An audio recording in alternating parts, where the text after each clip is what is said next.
Ma'am एक पानी का गिलास मिलेगा? हाँ भैया आप अंदर बैठिए, मैं देती हूँ।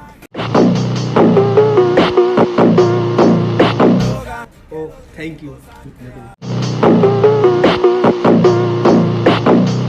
आपके यहाँ कुछ लगा हुआ है?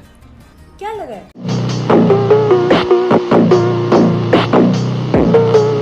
कुछ भी तो नहीं है। ये यहाँ पे यहाँ पर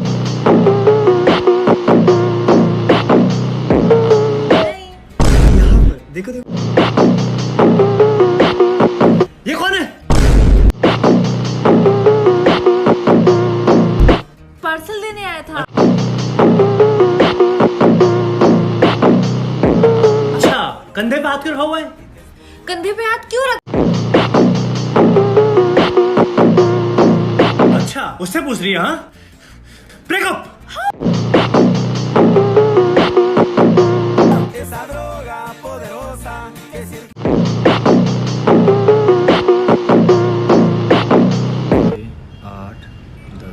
ये लेके चल मिलते हैं।